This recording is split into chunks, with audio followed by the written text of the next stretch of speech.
दर्शक बंधु ओडिशा रे समस्त आउटसोर्सिंग जरिया कार्यरत थिबा समस्त कर्मचारी मानन पई स्थायी नियुक्ति मिलबा को नहीं आसीगला गोटे बहुत बड़ खबर।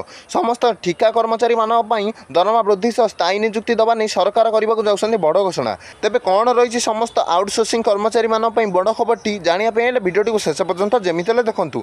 तो दर्शक बंधु आपण मन सब जानिथिबे जे आउटसोर्सिंग कर्मचारी मानन सरकार को द्वारा बहुत अवहेला करा जाउछि। से माने बहुत कष्ट रहउछन्ती, खाली जीवन जीविका करिया पई से माने बहुत स्वल्प दर माने काम करबा को बाध्य होउछन्ती। कारण से बहुत दिन दरमार वृद्धि घटू ना ना से स्थायी नियुक्ति सरकार देना। कारण आउटसोर्सिंग जरिया जो मैंने बहुत दिन काम पाँच जो मैंने एवं काम पाँच से दरमार बेसी तफात नहीं, माने से बहुत स्वल्प दरमा पाँच से जो आउटसोर्सिंग संघ तरफ आउटसोर्सिंग कर्मचारी मानक न्याय दि जाऊ बोली हाइकोर्ट गोटे अपील आउटसोर्सिंग जरिया काम पाई समस्त तल स्तर ठिका कर्मचारी मानकर दरमार वृद्धि घटू ना, किंतु आउटसोर्सिंग जरिया काम पाई समस्त उपर पाह्यार कर्मचारी मानकर दरमा भल मिलूँ से भल अधिका दरमा सरकार तरफ दि जाउची। तेबे आउटसोर्सिंग कर्मचारी मानकर न्याय मिलवा नहीं आउटसोर्सिंग संघ तरफ जो हाइकोर्ट अपील करा जायथला तार मध्य गोटे शुणाणी बहुत शीघ्र आसीबा को जाउची। तेबे आउटसोर्सिंग कर्मचारी मानकर दरमा वृद्धि सहित स्थायी नियुक्ति मिलवा को नहीं जेकोसी अपडेट आसे सर्वप्रथम आपण मानक मु चैनल रे जणाई देबी। तेणु आपण माने दयाकरी हम चैनल टी को लाइक और सब्सक्राइब कर रखि थांतु, जहाँ द्वारा आपण सर्वप्रथम एहीपरि भावर खबर जानि परिबे।